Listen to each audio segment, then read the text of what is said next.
Analyst desk. Thank you, Riv. And before we get into any analysis, we actually have our first MSI big play for you straight from this last game. And it comes from @Montrous Omen, who says, wait, what? 3 minutes first blood on Faker? Here it is. Looks like Thakali's and Thaldrin just on the other side, and it's going to be as well. Dumbledoge from the top lane. The hits go in. Oh, 10 points to Dumbledoge. First blood. Oh, they're definitely having fun with it, though. That's the thing I love about Besiktas here, is because they're coming in with the right mentality. You can see 4 people mid lane. They don't care. They want to kill Faker. They're joking about having a rune page with 15% reduced time on death. Like, they are here for the right reason. Like, they are a top team in the international wildcard, and they're coming in with the right mentality that they're going to learn while they're here and test their style. Absolutely. Now, remember to keep calling out those jaw-dropping moments from the action all week long by tweeting them to @LollySports, and be sure to use that hashtag MSI Big Plays, as well as MSI 2015. Now, turning to the actual match at hand, I want to jump off of what Zyrene said here, which is that Besiktas is coming in with the correct mentality here. They're looking to make early aggressive plays, but have fun while doing it and really stretch themselves as a team. Yeah, I personally had a lot of fun watching this game, and the first 5, 6, 7 minutes where they traded 1-for-1 and were 2-1 up, that was really fun to watch. And it was awesome. Then, of course, SKT slowly coming back, what we kind of expected. But yeah, absolutely enjoyed watching this game. And I think going forward, this is something, I'm looking forward to see BJK face off against this other team. Personally, I'm looking forward more to SKT. And the thing that's really impressive for this one was there's obviously a mismatch of teams. But at 18 minutes, SKT gets a 10K gold lead. I mean, you don't do that on a regular basis versus anybody. Like, that's such an impressive way of gathering gold. Like, they have CS leads across the board. They've denied experience in every right place. They're getting solo kills. They're playing aggressively. They're using the teleport efficiently. And that's something that these other teams have to look out for when they face SKT, because the second you slip up, we know how relentless the Asian teams are at punishing one mistake. EDG does it as well. You slip up once, you're done. Yeah, I definitely agree. Coming into this, I think it shows us a lot about both teams. It shows that Besiktas, they're not going to be scared to pull the trigger on any play because they're here for the right reasons. They want to learn. They want to test how far they can push themselves. And I think that teams will watch how SKT played against them and take a lot away, because any other team, you can kind of get into the brawly, yeah, we're maybe a little bit better mechanically, we'll team fight you, we'll turn it into your kind of the game. And that's where the game deteriorates, and maybe they sneak a win. Whereas SKT, they didn't do any of that. They stuck in their lanes. They farmed up. I actually think the Rumble pick was really interesting. I thought that they would have taken it first pick. Thaldrin plays a really good Rumble in the top lane, and because we kind of know, even before this, when we look at their teams, Besiktas is a team that falls behind early game. They did it against INTZ. They even did it against Bangkok Titans when they played them in the semis of the International Wildcard Invitational. Get something that performs a little bit better mid-game if you can't get that Heck room. Yeah, when I was watching SKT, I was saying, wow, this is kind of what I saw before. Faker was playing Vladimir in one game, and he got 4-man ganked mid lane and gave away first blood. I think this is maybe something teams can actually tackle on with their early aggression and looking for early kills. Yeah, but while people are like busy camping Faker, trying to make him an assault maker, salt shaker, there you go, Faker, salt shaker.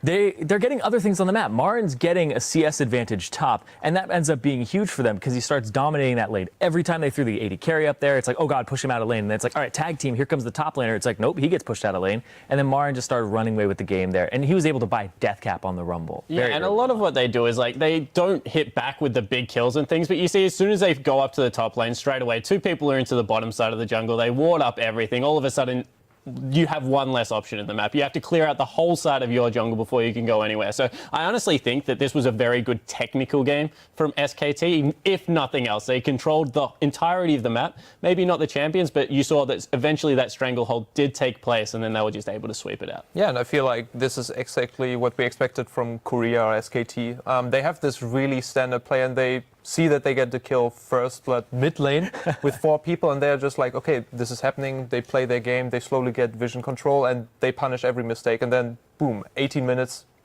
10K ahead. What are you expecting? Going into the future, I think that the teams have to stay away from what Besiktas did versus SKT, because they were having fun. They just want to kill Faker. They can say they did it. he's a pillar in mid lane. Even if he dies many times over, he's still going to be able to be super useful for his team. He's shown it on Syndra, he's shown it on Vladimir, he did it right here. Didn't get camped that much, but still was able to get almost a one-shot kill towards the end of the game. Granted, it was a huge gold lead. I think they should be putting a little bit more focus into the top side of the map on Marin. He's shown that when he gets camped, he can struggle to make it back into the game, and he is a little bit aggressive and can be camped out rather easily. So for the future teams playing against SKT, I'd like to see them not so much take what Besiktas did, but look at how SKT plays in the previous game. I still feel like on the flip side, Energy was at one point 1v1ing Faker and was kind of indecisive. And I think if he was more decisive, he could have snowballed his lead way better. Let's explore this a little bit, though, the idea of what teams can do against SKT, using this game for a little bit of knowledge.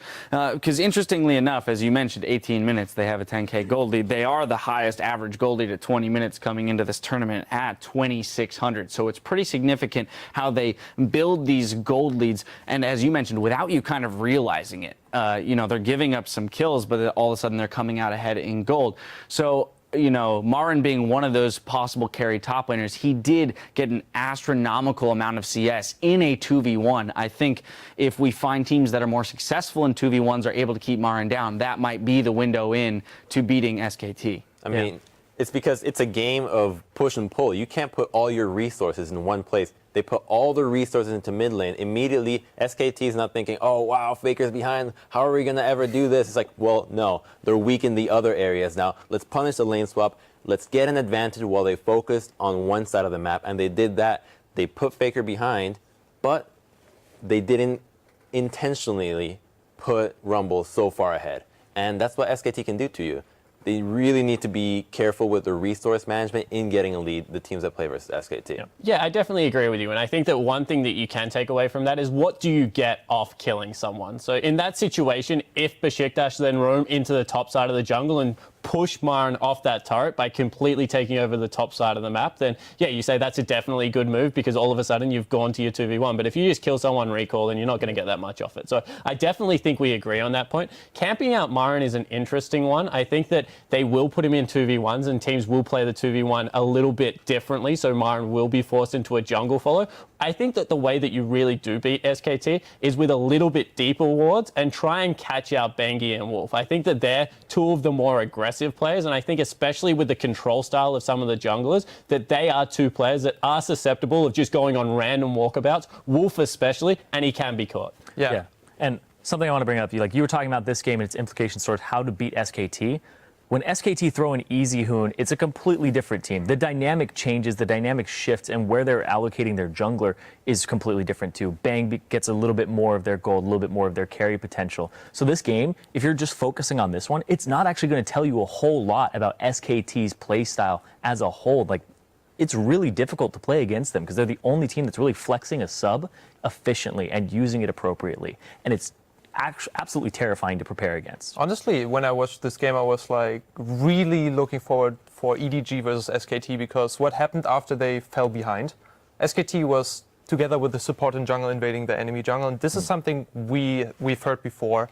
EDG is really good at, and if maybe in the early game they have a goal discrepancy, I see that actually EDG can come out ahead and pull forward from there on. Yeah, it will be interesting to watch other early aggressive teams punish SKT maybe a little bit more in those early ganks. We'll keep it tuned right here because when we come back, we'll check in with the conversation taking place on Twitter. Then it's back into the action with Game 3 featuring China's Edward Gaming versus the LMS's AHQ Esports Club. Stay with us.